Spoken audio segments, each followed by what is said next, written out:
विशेष हमारा देख रहे हैं आप सबके साथ मैं हूं प्रियंका राय। बुलेटिन की शुरुआत बड़ी खबर से करेंगे। धौलपुर से बड़ी खबर है, शोभा रानी कुशवाहा कांग्रेस में शामिल हो गई हैं। बीजेपी से शोभा रानी कुशवाहा विधायक हैं जिन्हें निष्कासित कर दिया गया था और अब उन्होंने कांग्रेस का दामन थाम लिया है। शोभा रानी 2 बार बीजेपी की टिकट से विधायक भी बन चुकी थी। शोभा रानी को राज्यसभा में क्रॉस वोटिंग करने पर निष्कासित कर दिया गया था। इसे एक बड़ा फैसला बीजेपी की ओर से भी देखा गया था। निश्चित तौर पर एक संदेश देने की कोशिश बीजेपी की ओर से की गई थी कि पार्टी के खिलाफ अनुशासनहीनता कतई बर्दाश्त नहीं किया जाएगा। और अब ये बड़ी सूचना सामने आ रही है कि शोभा रानी कुशवाहा कांग्रेस में शामिल हो चुकी हैं। कांग्रेस का दामन उन्होंने थाम लिया है। शोभा रानी ने अब की बार कांग्रेस पार्टी से टिकट भी मांगा है, तो टिकट की मांग उनकी ओर से की गई है। उन्होंने कांग्रेस का दामन थामा है और ये भरोसा जताया है कि अगर कांग्रेस उनके ऊपर भरोसा जताती है, उन्हें टिकट देती है, तो वो निश्चित तौर पर जीत हासिल करेंगी। तो बड़ी खबर आपको बता रहे हैं, बीजेपी से निष्कासित शोभा रानी ने अब कांग्रेस का दामन थाम लिया है।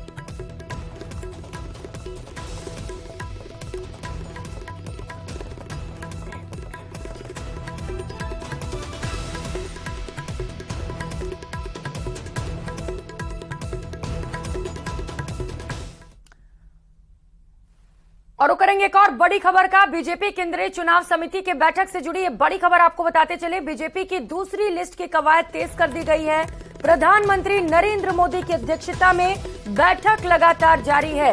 बीजेपी केंद्रीय मुख्यालय में ये बैठक की जा रही है। सबसे पहले मध्य प्रदेश को लेकर चर्चा की गई और अब इसके बाद राजस्थान पर चर्चा की शुरुआत हो चुकी है। तकरीबन 1 घंटे का वक्त होने को है इस बैठक को, जब राजस्थान पर चर्चा की जा रही है। और माना ये जा रहा है कि जैसे ही ये बैठक खत्म होगी, जो उम्मीदवारों की लिस्ट है वो फाइनल कर ली जाएगी और उसके बाद ऐलान कर दिया जाएगा। तो काउंटडाउन शुरू हो चुका है। कुछ ही समय में बीजेपी की दूसरी लिस्ट सामने आ सकती है। अब सबकी निगाहें टिकी हुई हैं बीजेपी की दूसरी लिस्ट पर।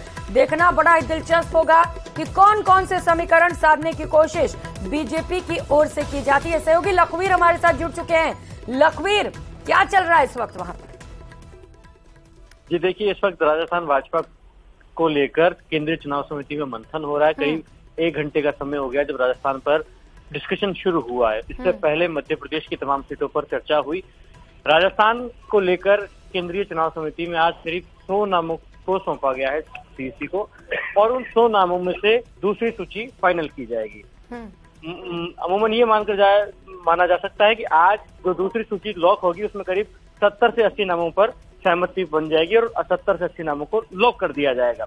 हालांकि उन 70 से 80 नामों में मौजूदा विधायकों की ज्यादा संख्या होने वाली है, क्योंकि जहां पर भारतीय जनता पार्टी के वर्तमान विधायक हैं उन सीटों पर अब टिकटों का ऐलान किया जाएगा। उनमें से भी अधिकांश जो विधायक हैं उनके टिकटों को कंटिन्यू रखा जाएगा, यानी कि उन्हें वापस से टिकट दिया जाएगा। लेकिन करीब 1 से 1.5 दर्जन मौजूदा विधायकों पर गाज गिरने की पूरी संभावना है और उनके टिकट काटे जाएंगे। हालांकि उसका आधार क्या हो, उसका आधार पार्टी ने बनाया है कि जिन विधायकों की जमीनी स्तर पर रिपोर्ट ठीक नहीं है, उनके खिलाफ एंटी इनकम्बेंसी है, तो उनका टिकट काटा जाएगा। इसके साथ ही जो विधायक उम्र के ढलान पर है तो उनका टिकट कटना निश्चित है। वहीं जिन विधायकों ने पार्टी विरोधी गतिविधियों में हिस्सा लिया है, पार्टी के खिलाफ बयानबाजी की है, तो उनका टिकट काटा जाएगा। तो वहीं पार्टी के संगठन के कार्यक्रमों से जिन विधायकों की पिछले 4.5 साल में दूरी रही, उन तमाम विधायकों पर भी गाज गिरने की पूरी संभावना है। मतलब साफ है कि जो भी वर्तमान विधायक हैं उन तमाम, यानी कि जिन लोगों ने पार्टी के खिलाफ बयान दिए हैं या जो नेता उम्र दराज हो चुके हैं, उनके टिकट कट सकते हैं। आप नजर बनाए रखिएगा लखवीर इस बैठक पर। धन्यवाद आपका। और अगली खबर का रुख करेंगे। कांग्रेस महासचिव प्रियंका गांधी दौसा के कांदोली में जनसभा करने पहुंची। उनका ये दौरा पहले से ही तय था। जाहिर है तैयारियां भी जोर शोर से की गई। उनका जोरदार स्वागत भी किया गया। मंच पर मुख्यमंत्री अशोक गहलोत भी थे और सचिन पायलट भी थे। भाषण शुरू करते ही प्रियंका गांधी ने जाहिर कर दिया कि चुनावी सीजन में विपक्ष पर हमला करने का वो एक भी मौका चूकने वाली नहीं है। ये रिपोर्ट देखिए। प्रियंका जी का स्वागत करें। कोटा आप। विपक्ष को प्रियंका की ललकार। तो इस उम्मीद को पूरा करने के लिए, सरकार चलाने के लिए, देश को चलाने के लिए एक सोच और एक समझ की जरूरत होती है। एक एक कर कई बार किए प्रहार। असली नेता जो होता है वो वर्तमान और भविष्य की ओर देखता है। दौसा के कांदोली का ये वही मैदान है जहां कांग्रेस की भारत जोड़ो यात्रा के दौरान भारी संख्या में लोग जुटे थे। के साथ प्रियंका गांधी जी का स्वागत। प्रियंका गांधी। आज उसी मैदान में प्रियंका गांधी का जोरदार स्वागत किया गया। मंत्री ममता भूपेश ने मीणा संस्कृति की पहचान माने जाने वाली पीली लुंगड़ी पहनाकर उनका स्वागत किया। इस दौरान मंच पर मुख्यमंत्री अशोक गहलोत, सचिन पायलट से लेकर तमाम दिग्गज मौजूद रहे। ऐसा लगा मानो विपक्ष को कांग्रेस की एकजुटता का एहसास कराया जा रहा हो। प्रियंका गांधी से लेकर सीएम गहलोत और सचिन पायलट का मंच पर एक एक कर स्वागत किया गया। चुनावी सरगर्मी के बीच सबको बोलने का मौका भी मिला। प्रियंका गांधी ने जैसे ही बोलना शुरू किया वो हमलावर हो गई। उन्होंने एक तरफ कांग्रेस की तारीफ की तो दूसरी तरफ केंद्र सरकार पर जनता की अनदेखी का आरोप लगा दिया। आपके प्रदेश में कांग्रेस की सरकार है। अब जो सरकार है उसने पूरी तरह से आपका जो ये जीवन सफर है इसमें आपकी मदद करने का प्रयास किया है। और अगर आप पिछले 5 सालों का आप सफर देखें तो आप ये जरूर कह पाएंगे कि राजस्थान की जो कांग्रेस सरकार रही है उसने आपके जीवन सफर को मजबूती दी है और उसको आसान करने की कोशिश की है। जो नेता सचमुच चाहते हैं कि प्रदेश आगे बढ़े, देश आगे बढ़े, वो सिर्फ अपना मान सम्मान और अपने घमंड को नहीं देखते, वो जनता को देखते हैं कि जनता के लिए क्या अच्छा है। प्रियंका गांधी का दौसा दौरा पहले से ही तय था। उसकी एक वजह यह भी मानी जा सकती है कि आज ही ईआरसीपी पर शुरू की गई कांग्रेस की जन जागरण यात्रा का समापन था। जाहिर है ईआरसीपी पर प्रियंका गांधी हमला करना कैसे चूक जाती। ईआरसीपी पर सिर्फ जुमलेबाजी का आरोप। ईआरसीपी को नहीं किया राष्ट्रीय परियोजना घोषित। तो इस राजनीति से सावधान हो जाइए। ये ईआरसीपी का जो जुमला है जो आपको दिया गया यही चीज थी। ये सिर्फ एक नहर की परियोजना नहीं थी ये, बल्कि दौसा और आसपास के 12 जिलों के लिए जीवनदायिनी गंगा के समान है। भाजपा के नेता और प्रधानमंत्री जी से सिर्फ जुमलेबाजी होती है इस पर। पहले आपने तो कहा था ईआरसीपी को राष्ट्रीय परियोजना का दर्जा दिया जाएगा। दिया क्या? दिया? आप आज तक ईआरसीपी के पानी का इंतजार कर रहे हैं कि नहीं? कर रहे हैं ना? प्रियंका गांधी से पहले मंच पर सीएम गहलोत और सचिन पायलट ने भी जनसभा को संबोधित किया। सीएम गहलोत और सचिन पायलट ने भी ईआरसीपी के मुद्दे पर केंद्र को जमकर घेरा। ईआरसीपी को लेके बार सरकार गुमराह करी लोगों को। उनका मंत्री राजस्थान का ये शेखावत वो गुमराह कर रहा है। हम आगे बढ़ा रहे हैं, आगे बढ़ जाएंगे। प्राइम मिनिस्टर का वादा झूठा है, उनको पूरा एक्सपोज करेंगे हम लोग। जो हमारी ईआरसीपी की योजना थी जो भाजपा के काल में बनी थी, इन 5 सालों में हमारी सरकार ने उस पर काम किया है। लेकिन यहाँ के लोगों को, यहाँ की जनता को, यहाँ कर विशेष रूप से किसानों को जो दिक्कतों का सामना करना पड़ रहा है वो सिर्फ इसलिए करना पड़ रहा है कि केंद्र की सरकार भेदभाव की भावना से काम कर रही है। केंद्र की सरकार में 25 के 25 मंत्री भाजपा के हैं, पूर्ण बहुमत की सरकार है। प्रधानमंत्री मोदी जी ने अजमेर में आकर राजस्थान में एक नहीं दो बार कहा था कि ईआरसीपी की परियोजना को हम राष्ट्रीय परियोजना घोषित करेंगे।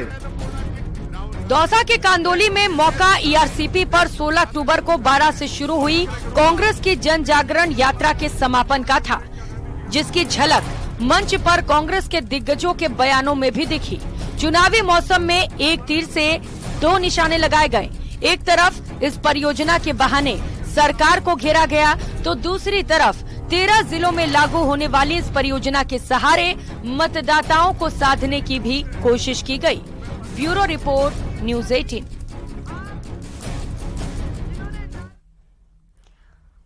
तो वहीं प्रियंका गांधी वाड्रा के दौरे को लेकर बीजेपी ने भी जमकर तंज कसा और उन्हें घेरने की कोशिश की गई। बीजेपी प्रवक्ता पंकज मीणा ने प्रियंका गांधी पर निशाना साधा। कहा, चुनावी आग में रोटियां सेकने आई हैं प्रियंका गांधी। सुनिए। बहुत देर कर दी हुजूर आते आते। यह जुमला आज सटीक रूप से प्रियंका गांधी जी के ऊपर लगता है।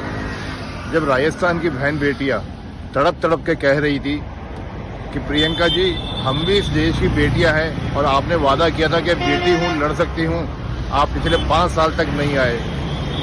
जब राजस्थान का युवा चिल्ला चिल्ला के कह रहा था कि प्रियंका जी हमारे यहाँ 18 पेपर लीक हो चुके हैं और कोई नौकरी नहीं मिल रही, कोई हमको सुविधाएं नहीं मिल रही, तब आप नहीं आई। आज आप आई हैं चुनावी आग के अंदर अपनी रोटियां सेकने, और आई भी हैं तो ऐसे झूठे जुमलों के साथ में। क्या आप कहती है ईआरसीपी लागू नहीं किया? ईआरसीपी की फाइल पे तो माननीय अशोक गहलोत जी कुंडली मार के बैठे थे। आप जरा अशोक गहलोत जी से पूछ के देखिए कि उन्होंने पिछले 8-5 साल के अंदर ईआरसीपी के ऊपर क्या किया। तो वहीं दौसा से बड़ी खबर है। प्रियंका की सभा में मुख्यमंत्री अशोक गहलोत ने 5 विधायकों को टिकट मिलने के संकेत दे दिए। उन्होंने ओम प्रकाश हुड्डा, गजराज खटाना, मुरारी मीणा, परसादी लाल मीणा और ममता भूपेश को जिताने की भी अपील की। सीएम ने 5 विधायकों को टिकट मिलने के संकेत दे दिए। प्रियंका की सभा में सीएम ने 5 विधायकों के नामों का जिक्र किया। 5 विधायकों को जिताने की अपील मुख्यमंत्री अशोक गहलोत की ओर से की गई। इनमें ओम प्रकाश हुड्डा, गजराज खटाना, मुरारी मीणा के नाम शामिल रहे, तो वहीं परसादी लाल मीणा और मंत्री ममता भूपेश को भी जिताने की अपील की गई। ओम प्रकाश हुड्डा ने भी साफ संकेत दे दिए हैं कि वो चुनाव लड़ेंगे। 2030 वो सपना अभी देखा होगा, करीब 3 करोड़ 32 लाख लोगों ने अपने विचार व्यक्त किए हैं। 3 करोड़ 25 लाख लोगों ने वो सपना साकार करेंगे। यही बात करता मैं आप सबको बहुत बहुत बधाई देता हूं और कहना चाहूंगा, ममता भूपेश आपकी नेता जो है आपके लिए प्रतिबद्ध है, समर्पित है, आपके सुख में काम आती है, कोई कमी रखी नहीं है।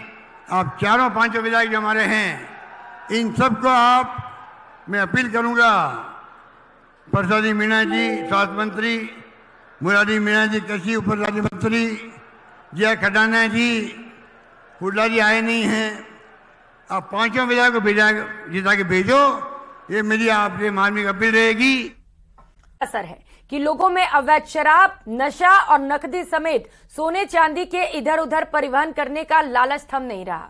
राजस्थान में एनफोर्समेंट एजेंसी ने जो कार्रवाइयां की हैं, उसमें महज 10 दिन में 121 करोड़ की कीमत का अवैध सामान जब्त किया गया है। ये रिपोर्ट देखिए।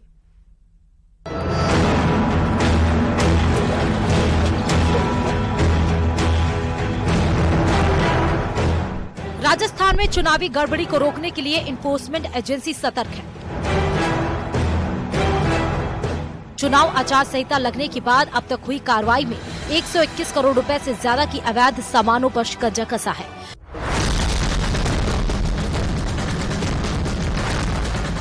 इनमें ड्रग्स, शराब, सोना, फ्रीबीज और नकदी शामिल है।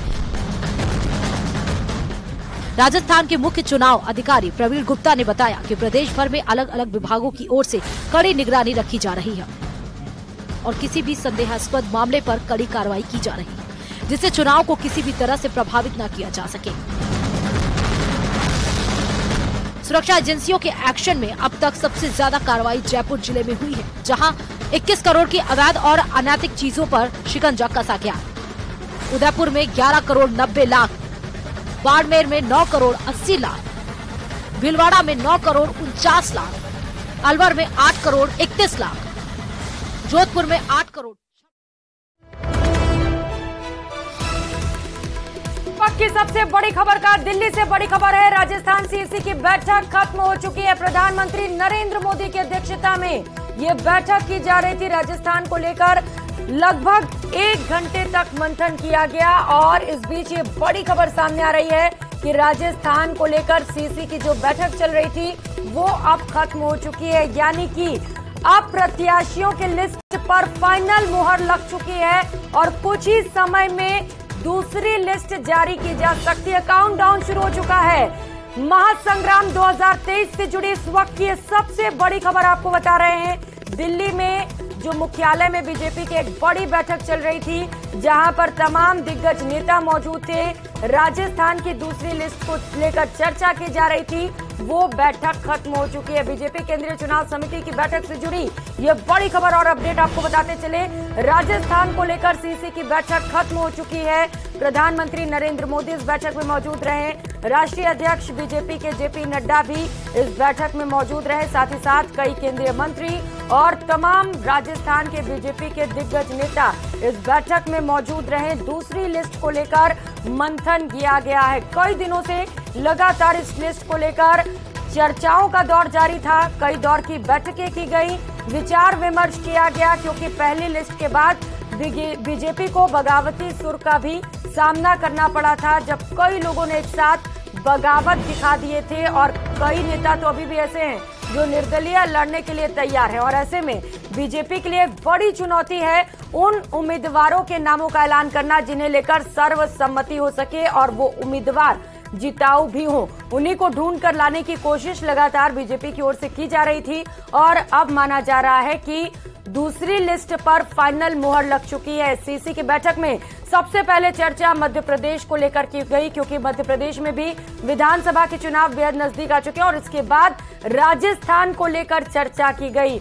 अब चर्चा में कौन से उम्मीदवारों पर फाइनल मुहर लगी है ये तो वक्त ही बताएगा। कुछ ही समय का इंतजार अब आपको करना है। न्यूज 18 राजस्थान पर लगातार इस पूरी खबर पर पल पल की अपडेट आप तक पहुंचाते रहेंगे। सबसे पहले और सबसे तेज आपको खबर बताएंगे सिर्फ और सिर्फ न्यूज 18 राजस्थान पर। इस वक्त की सबसे बड़ी खबर यही है कि बैठक खत्म हो चुकी है। सहयोगी लखवीर हमारे साथ जुड़ चुके हैं। लखवीर, बैठक खत्म हो चुकी है, यानी कि काउंटडाउन शुरू हुआ है और अब इंतजार की घड़ियां खत्म होने वाली है। लखवीर,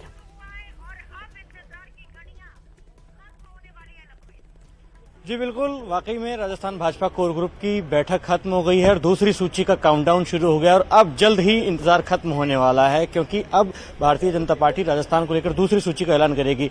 इस वक्त की सबसे बड़ी खबर मैं इस वक्त ब्रेक कर रहा हूं कि राजस्थान सीईसी की बैठक में 79 यानी कि 79 नामों पर सहमति बन गई है।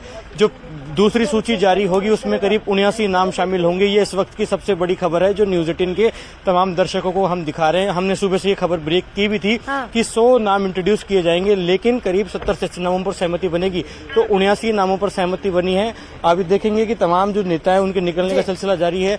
आपको फ्रेम में इस वक्त दिखेंगे कि सह प्रभारी, जो चुनाव सह प्रभारी हैं नितिन पटेल, वो इस वक्त निकल रहे हैं और केंद्रीय जल शक्ति मंत्री गजेंद्र सिंह शेखावत भी आपको इस वक्त तस्वीरों में दिखेंगे, जो कि तमाम लोगों से मुलाकात कर रहे हैं, बातचीत कर रहे हैं। वो भी इस बैठक से तुरंत यहाँ से निकले हैं। उनसे पहले पूर्व मुख्यमंत्री वसुंधरा राजे यहाँ से रवाना हुई हैं, नेता प्रतिपक्ष राजेंद्र राठौड़ निकल गए हैं और केंद्रीय मंत्री कैलाश चौधरी निकले हैं, सह प्रभारी विजया राहटकर निकली हैं। तो तमाम जो नेता हैं इनके निकलने का सिलसिला जारी है। करीब 1.5 घंटे का ये मंथन कोर ग्रुप का काफी महत्वपूर्ण, क्योंकि तमाम राजस्थान को लेकर सीईसी की बैठक में चर्चा हुई है और करीब 100 नाम रखे गए थे आज की बैठक में, जिनमें से 79 नामों पर सहमति बन गई है।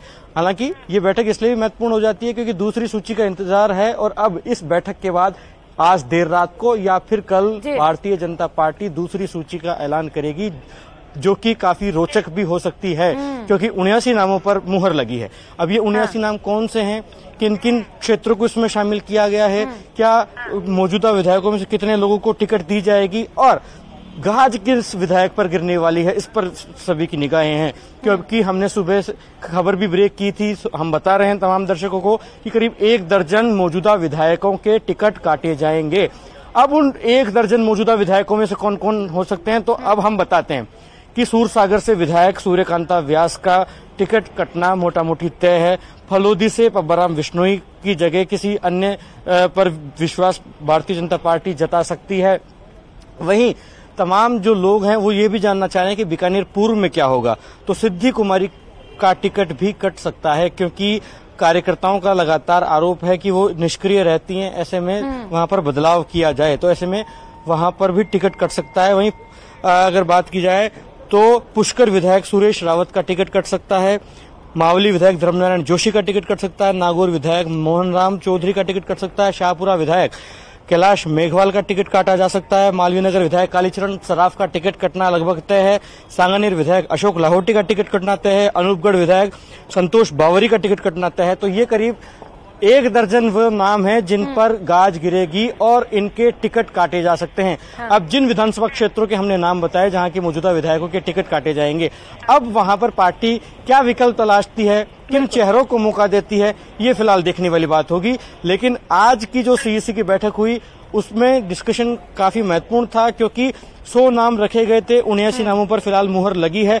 अब उन 79 नामों में से क्या मौजूदा विधायक ही होंगे या कई रोचक नाम भी सामने आएंगे, क्योंकि इस प्रकार की खबरें हैं कि 1-2 सांसदों को और 1-2 पूर्व सांसदों को भी इस सूची में मौका दिया जा सकता है। तो मौजूदा सांसदों में क्या कुछ केंद्रीय मंत्रियों को भी चुनाव लड़वाया जाएगा क्या, ये राजस्थान की सियासत का इस वक्त का सबसे बड़ा प्रश्न है कि क्या केंद्रीय जल शक्ति मंत्री गजेंद्र सिंह शेखावत विधानसभा का चुनाव लड़ेंगे, और अगर लड़ेंगे तो क्या मुख्यमंत्री अशोक गहलोत के सामने लड़ेंगे। ये फिलहाल भविष्य के गर्भ में है, जो देखना दिलचस्प होगा। और ये भी देखना दिलचस्प होगा कि अगर पार्टी इन्हें चुनाव लड़ती है तो दूसरी लिस्ट में ही मौका देगी या फिर बाद में तुरुप को इक्का चलते हुए इन्हें चुनावी मैदान में उतारा जाएगा।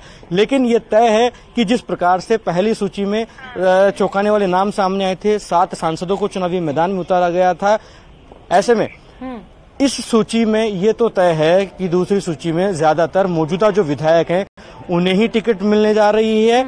और जहां पर भारतीय जनता पार्टी अभी मौजूद है, अभी जहां पर बीजेपी की विधायक है, उन्हीं सीटों पर ज्यादातर डिस्कशन हुआ है। मतलब ए, बी और सी कैटेगरी की तमाम सीटों पर आज की इस बैठक में डिस्कशन हुआ है। बड़ी जानकारी आप दे रहे हैं लखवीर की 79 सीटों पर सहमति बन चुकी है और 12 से ज्यादा विधायकों के नाम भी आपने बताया जिनके टिकट कटने के आसार हैं। खैर, आप ये भी बता रहे हैं कि आज रात में या फिर कल सुबह तक बीजेपी की ओर से टिकटों को लेकर ऐलान किया जा सकता है। आप नजर बनाए रखिएगा लखवीर, बहुत शुक्रिया फिलहाल आपका तमाम जानकारियों के लिए। तो दूसरी टिकट को लेकर कभी भी ऐलान किया जा सकता है। लगातार इस खबर पर